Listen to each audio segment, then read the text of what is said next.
예수는 나는 모든 문제 끝났습니다. 이제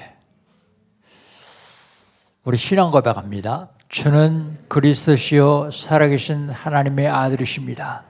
믿습니까? 이것만 믿으면 됩니다. 하나님께서는 우리에게 시간 말씀 주시고 그 말씀을 언약으로 잡는 사람들 통해서 말씀을 이루어 가십니다. 2021년 하나님께서 우리에게 주신 언약은요, 빈 곳을 찾아 살리자.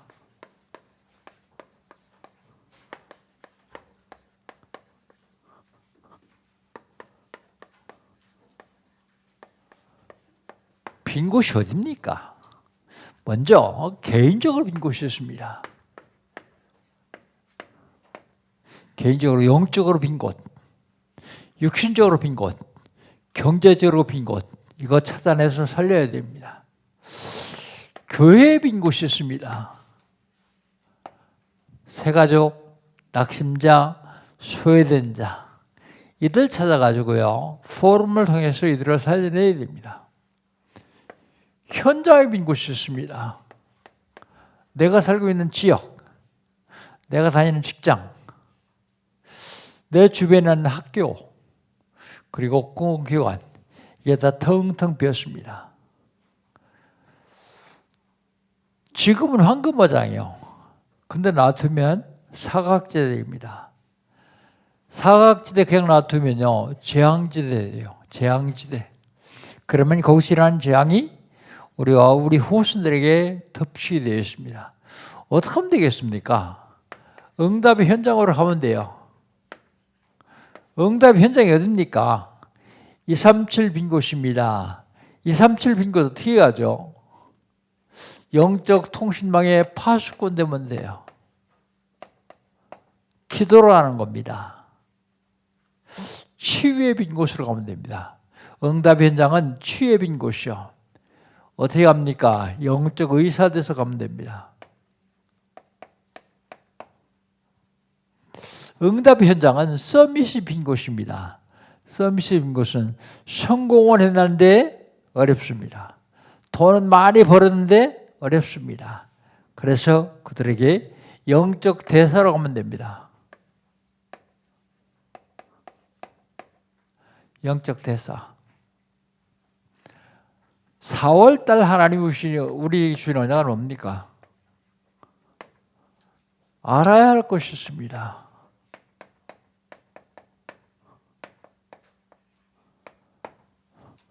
구원받고 예수 믿는 저와 여러분이 알아야 될 것이 있습니다. 그게 알아야 될 것이 뭐냐면, 첫 번째로 마지막 사명이요.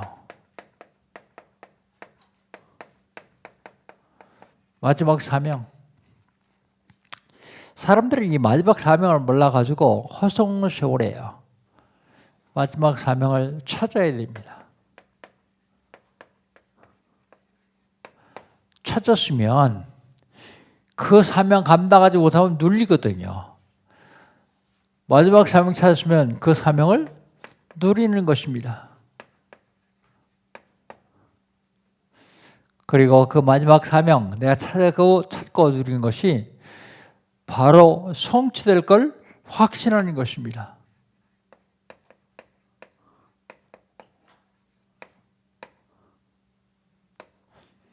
이게 마지막 사명이에요. 마지막 사명. 알아야 될 수도 있는데, 두 번째, 25 응답을 알아야 돼요. 25라는 숫자는 이건 인간의 숫자가 아닙니다. 인간의 숫자는 24까지밖에 없습니다. 25는 하나님의 숫자예요. 하나님이 능력으로 응답하신 것을 알아야 돼요. 알 뿐만 아니라 사실 누려야 됩니다. 누리려면 업을 바꿔야 돼요. 업. 주업과 보업을 바꾸라는 말입니다. 사업하시는 분들은 사업이 주업이 되면 안 돼요. 사업은 부업되고 취업은 생명을 살리는 일이 돼야 돼요. 학교 선생님들은요, 가르치는 게 주업이 되면 안 돼요. 가르치는 건 부업이고, 그리고 생명을 살리는 게 주업이 돼야 돼요. 주업과 부업을 바꿔보세요. 제가 먼저 카톡으로 여러분에게 보내드린 애토미의 박한길 회장은 완전히 망하고서 주업과 부업을 바꿔야 되겠다. 그걸 바꿨어요. 바꿨는데요, 작년에 700조 매출했어요. 사람들은 주업과 부업을 안 바꿔요. 그러니까 주업을 내가 하려고 그러니까 25응답이 안 되는 거예요. 하나님이 하셔야 25응답이 되는데 업을 바꿔야 돼요. 업을 바꾸고 25를 발견해야 됩니다. 하나님 역사하시는 25를 발견해야 돼요. 25를 발견하려면 내 시선은요, 보좌를 향해 있어야 돼요. 보좌. 늘 내 시선이 보좌를 향해 있어야 됩니다. 내 생각은요, 내 생각은 시간과 공간을 초월해야 돼요. 시공을 초월해야 됩니다. 내 마음은요, 늘 감사해야 돼요. 똑같은 일을 당했는데 그 일이 원망하는 사람하고 감사하는 사람하고 차이는요, 결과의 차이는 엄청난 겁니다. 우리가 상상할 수 없을 만큼 큰 차이가 나요. 어떻게 하면 되겠습니까? 하나님께로부터 주시는 힘을 얻어야 돼요. 내 힘으로는 안 되고요. 그게 바로 재창조의 축복입니다. 재창조의 축복이 여러분과 여러분의 사업과 가정과 생활에 임하시기를 주의 이름으로 축복합니다.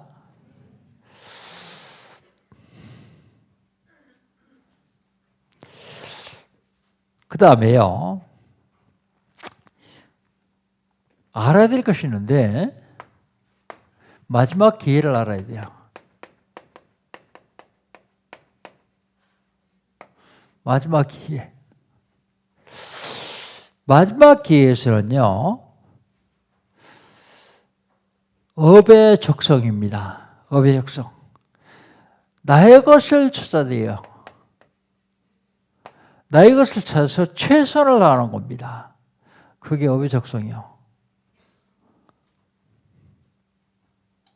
사명의 적성이요. 사명의 적성은 사단의 것을 찾아서 정복하는 것입니다.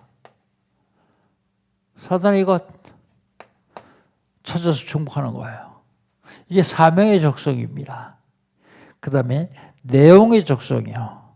내용의 적성은 하나님의 것을 찾아서 누리는 거예요.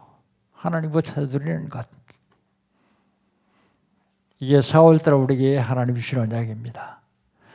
지난주에는요,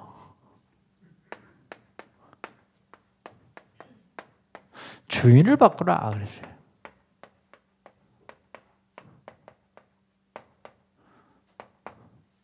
내가 주인 되고 물질이 주인 되고 성공이 주인 되면 그것 가지고는 사단을 이길 수가 없어요. 뭘로 바꿉니까? 지옥의 권세를 멸하신 참 선지자 그리스도로 내 주인을 바꿔야 돼요. 죄 문제를 완벽하게 해결하신 참 제사장 그리스도로 주인을 바꿔야 돼요. 사단의 권세를 박살낸 참 왕으로 내 주인을 바꿔야 돼요. 왜 바꿔야 됩니까? 바꾸지 않으면 사단의 세력을 이길 수가 없어요. 흑암 세력을 이길 수가 없습니다. 그래서 바꿔야 됩니다.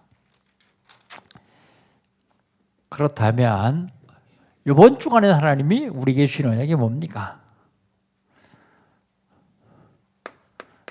재앙을 경고하셨어요. 재앙 경고에 대한 실현입니다.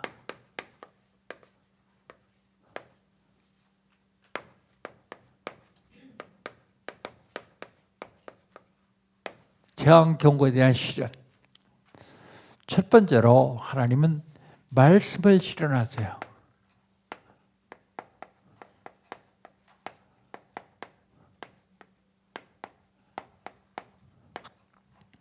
말씀을 실현하십니다. 말씀을 실현하는데 말씀 실현에 전제 조건이 있어요.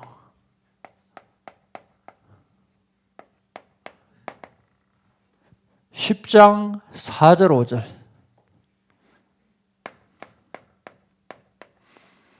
전제 조건이 뭔지 한번 보십시오.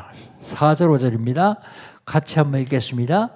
네가 만일 내 백성 보내기를 거절하면 내일 내가 메뚜기를 내 경내에 들어가게 하리니 메뚜기가 지면을 덮어서 사람이 땅을 볼 수 없을 것이라. 메뚜기가 내게 남은 것 그것 곧 우박에 면하고 남은 것을 먹으며 너희를 위하여 들에서 자라는 모든 나무를 먹을 것이며 그랬습니다. 전제 조건 뭐예요? 하나님 말씀에 불순종하면, 내 백성 보내기를 거절하면 재앙이 말 것이다. 그런데 무슨 재앙이냐? 메뚜기를 보낸다. 메뚜기 재앙. 메뚜기를 보내서 어떻게 할 것이냐? 남은 우박에 상하고 남은 모든 것을 다 먹을 것이다. 모든 것.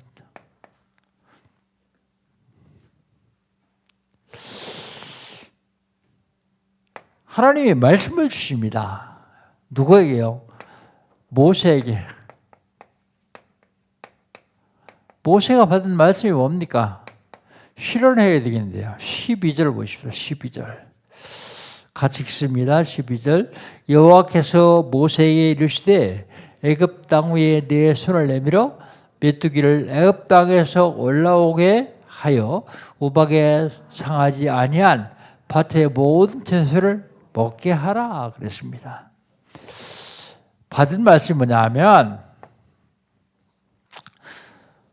애굽 땅 위에 손을 내밀어 그랬습니다. 애굽 땅 위에 손을 내밀어 메뚜기를 올라오게 해라. 바로가 불순종이기 때문에 그 말씀대로 실현되는 것입니다. 그래 우박에 상하고 남은 채소는 다 먹도록 해라. 메뚜기가 다 먹도록 도와줘라 그런 얘기죠. 그런데요, 말씀의 실현입니다. 말씀의 실현. 말씀에 순종하면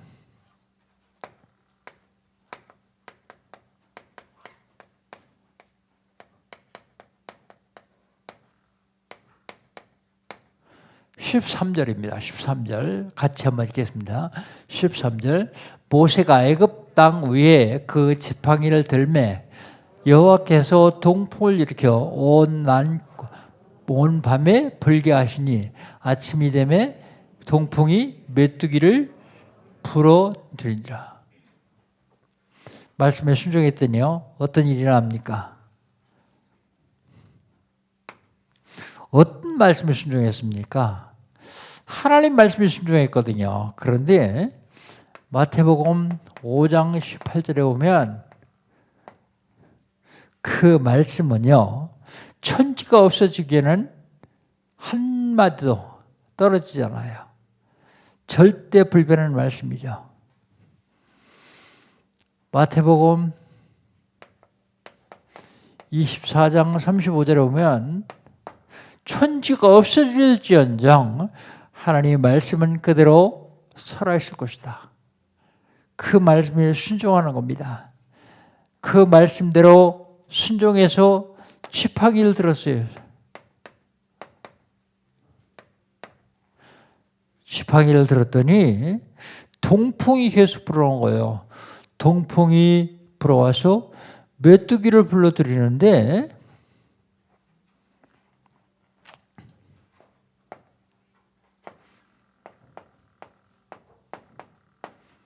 메뚜기가 들어와요. 메뚜기를 불러들이니라 그랬습니다. 말씀의 실현. 하나님 말씀 주시고 그 말씀을 반드시 실현시키십니다. 말씀만 실현시키는 것이 아니에요. 재앙도 실현시킵니다.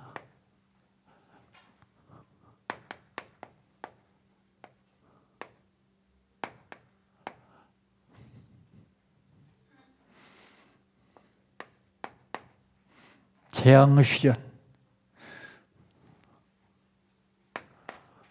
바람이 불어요. 또 동풍. 13절 다시 한번 같이 읽겠습니다. 13절.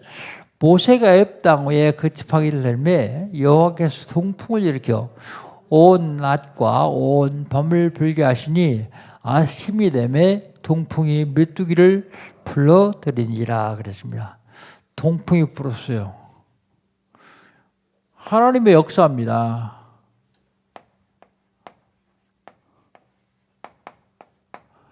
아니, 지팡이 안 들면 역사 안 일어납니까? 꼭 지팡이 들어야 됩니까? 사람들은 무지해가지고요. 하나님이 하신 역사를 잘 이해를 못해요. 그래서 그 이해하기 쉽게 하기 위해서 모세마저도 이해를 잘 못하니까 모세를 통해서도 그걸 이해시키려고 해요. 하나님의 말씀이 그대로 성취된 것을 보여주기 위해서요. 온 낮과 주야죠. 온 밤에 동풍이 불었어요. 그랬더니 아침에요. 아침에 메뚜기 떼가 올라와요. 메뚜기 떼가. 이게 하나님의 재창조의 능력입니다. 왜 주인을 바꾸라고 합니까? 재창조의 능력이 나타나기 위해서. 아니 보이지 않는 하나님으로 어떻게 주인을 바꿉니까? 그래도 보이는 내가 하는 게 훨씬 낫지. 그렇지 않습니다. 보이지 않는 전능하신 하나님이 하시면 훨씬 낫습니다. 재창조의 능력이 나타나기 때문이에요.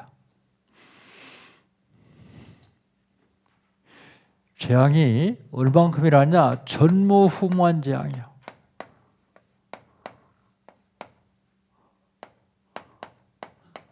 (14절) 한번 읽어봅시다. 14절입니다.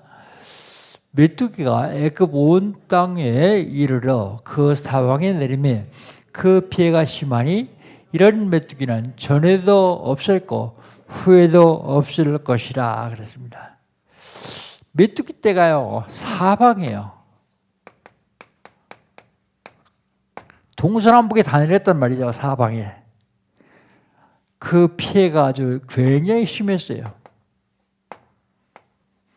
피해가 심한데 이것은 전에도 없었고 후에도 없을 것이다 그랬어요. 아직 후는 안 왔으니까 모르겠는데 이런 메뚜기는 앞으로도 절대 없을 것이다. 얼마나 심했으면 그럴까요?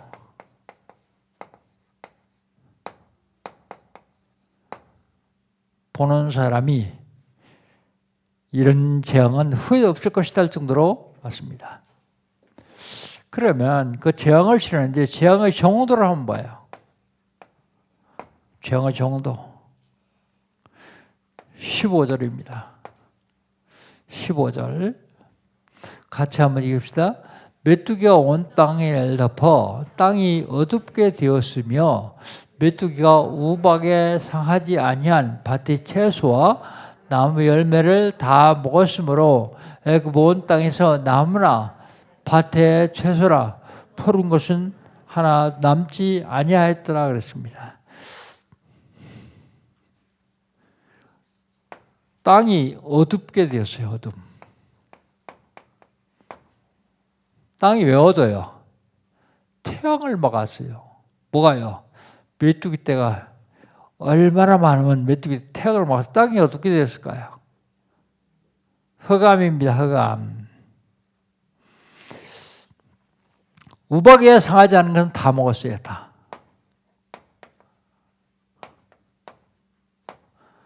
구박에 상하지 않는 건 다 먹고 푸른 것은 남지 않았어요. 푸른 것. 여러분 이 푸른 것이 뭐예요? 생명 있는 식물은 남지 않았단 말이에요. 생명 있는 식물.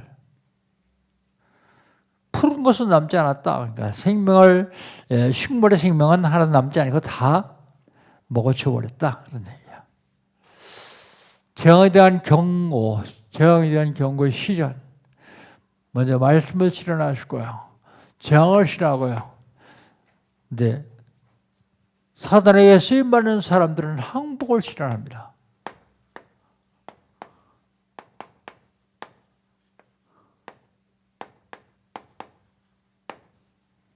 항복의 실현.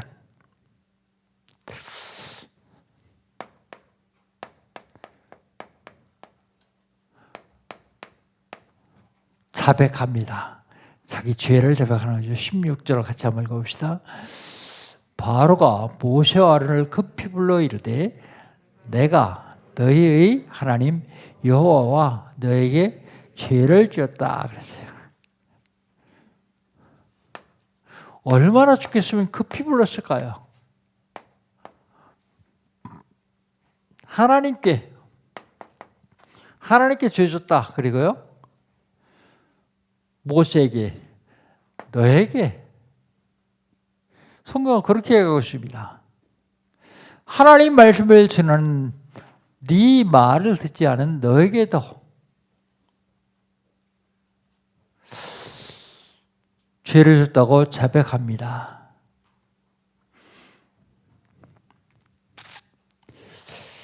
그 다음에 뭐라 그래요? 이번만 용서해달라고 하죠. 이번만. 17절입니다. 17절. 17절 같이 있습니다. 바라건대 이번만 나의 죄를 용서하고 너희 하나님 여호와께 구하여 기도하여 이 죽음만은 내게서 떠나게 하라 그랬습니다. 이번만 뭐 하라고요? 죄 용서하라고요. 용서해달라고 사죄해달라고요. 그리고 여호와께 기도해달라고요. 여호와께 기도하면 하나님 들으시는 줄 불신자 바로도 알아요. 그러니까 기도해달라고요. 그러면서 뭐라고요? 이번만 죽음을 면하게 해달라. 재앙이 얼마나 큰지 죽을 정도로 그래서 급히 불러서 용서를 빌고 죽음만 면하게 해달라 합니다. 그랬더니 재앙이 멈춥니다.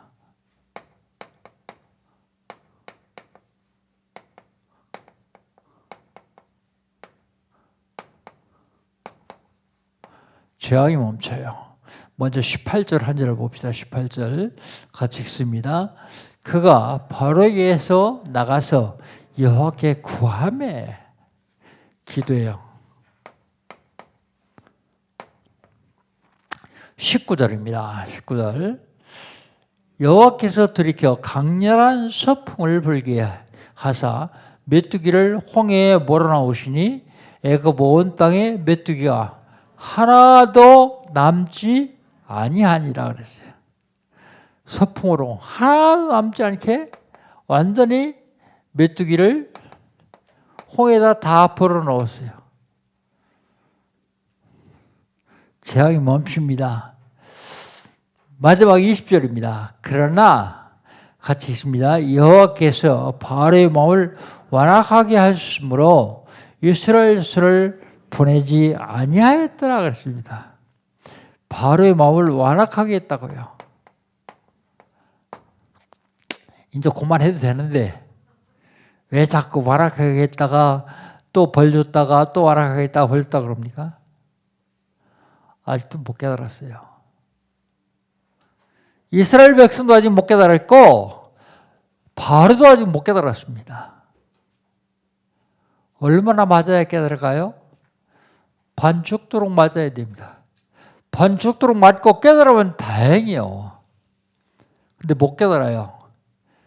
그래서 장자가 다 죽었는데 다 보내고 나서 또 따라와요. 따라온 사람들이 홍해에 다 죽어야 깨달을 거죠. 근데 죽어도 못 깨달아요. 하나님의 말씀을 깨닫는다는 건 어마어마한 축복입니다. 하나님의 말씀을 깨닫고 마지막 때에 복음 전한 교회에서 이 삼천 나라 살고 천국 살리려고 모여서 예배하는 여러분은 정말로 하나님의 축복을 받은 사람들입니다. 여러분 자신은 잘 모를 거예요. 이 시대에 가장 큰 축복을 받은 사람들이요. 마지막 사명을 알고 25 응답을 알고 그리고 마지막 기회를 놓치지 않으려고 하는 사람들. 제가 한번 생각해 봤어요. 내가 앞으로 얼마나 더 살까? 생각해 봤더니 25년만 더 살면 100살이요. 안 죽을 것처럼 영원히 살 것처럼 사는데 그렇지 않습니다. 그럼 75년을 살았는데 25년은 살아온 곳의 4분의 1이요.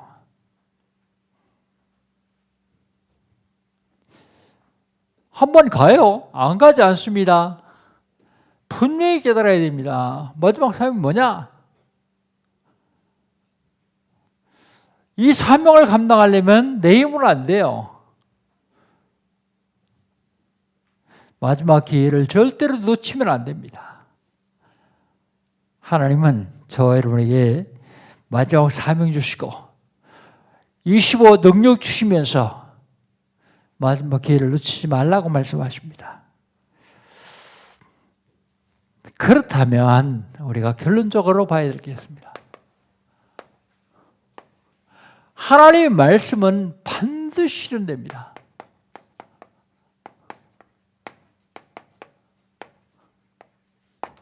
하나님 말씀은 반드시 실현돼요. 그런데 하나님은 재앙이 오기 전에 말씀하세요.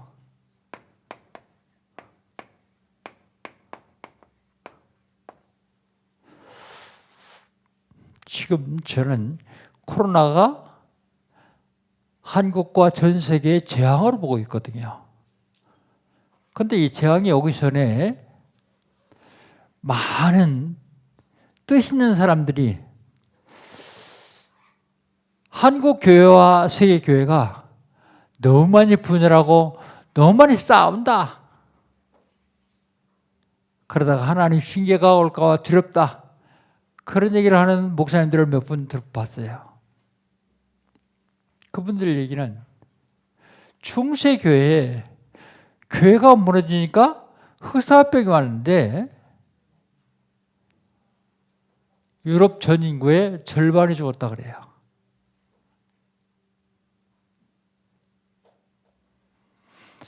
일본의 신사참배는 우상이 아니다라고 결정했던 평양이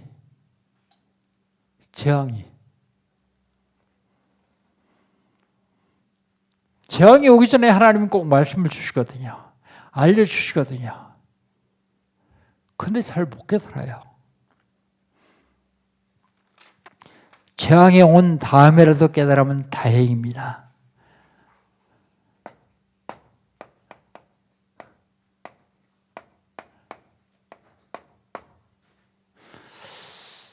의학이 아무리 발달해도 재앙 이거 못 막아요. 사람들을 막는다 그럽니다. 과학이 발달해서 막는다 그러는데 막으려고 딱 백신을 만들려면 변종 나와요. 하나님만 막을 수 있어요. 하나님만. 아직도 못 깨달아요. 지금 한국 교회에 교단이 몇 개인지 아세요? 장로교, 감리교, 성결교, 침례교, 교리가 달라서 교단이 나눠진 건 이해하잖아요. 장로교단만 200개가 넘어요. 장로교단만. 왜 그렇게 교단이 분리됐을까요? 하나님의 계획과는 전혀 상관없는 자기의 유익, 자기 이권, 자기 주장, 그것 때문에 나눠져 있어요. 한국 교회가요, 박이 터지게 지금 싸우고 있어요.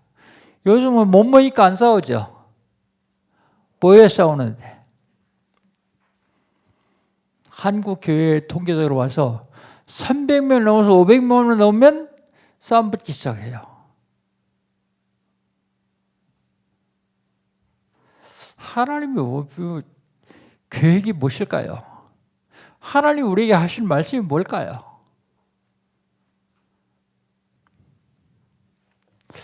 이때 하나님은 저 여러분을 통해서 237 나라 5천 종족 살리기를 원하십니다. 그런데 237과 5천 종족에 전혀 관심 없는 사람들은 눈에 보이는 그것 가지고 싸워요. 하나님 능력은 절대로 믿지 않으면서 싸워요. 엊그제 불신자 몇 명 만났는데 뭐라고 얘기를 하는가 하면 4.7 양대 시장 선결을 보니까 대한민국 국민들은 깨어났대 그럽니다. 뭐에 깨어났는데? 그러니까 사회주의와 공산주의로 가는 걸 막는데 깨어났대. 저는 아무 소리도 못했습니다. 거기다 그냥 고개만 끄덕거리고. 왜요? 사단의 노예로 점점 빠져들어가는 한국교회는, 세계교회는 안 깨어나요. 국민은 깨어나는데 왜 교회는 안 깨어납니까? 하나님이 원하시는 게 지금 237과 5천족 살리라고 그러는데 왜 안 깨어나요 말이에요. 깨어나서 살리려고 기도하는 사람들한테 아무리 애써봐야 소용없지만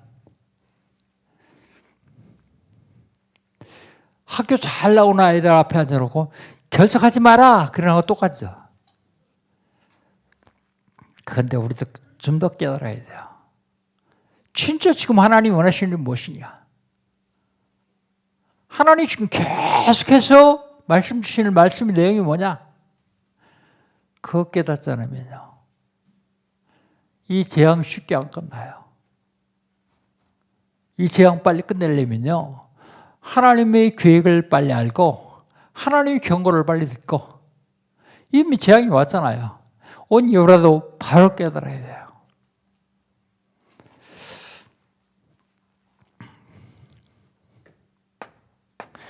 현 상황이요,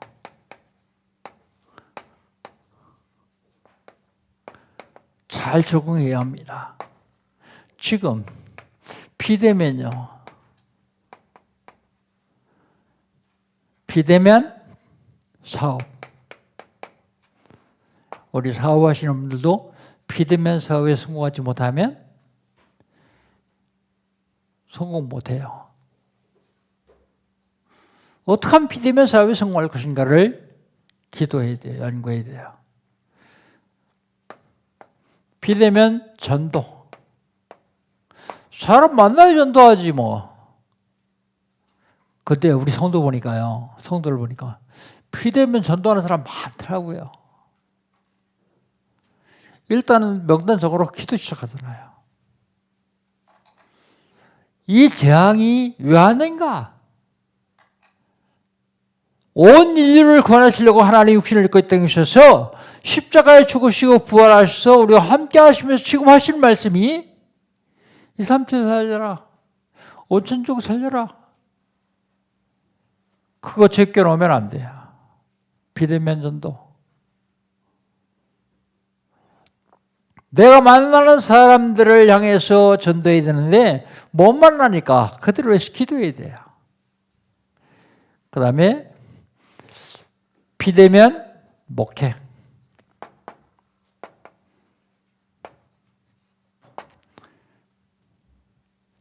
비대면 목회.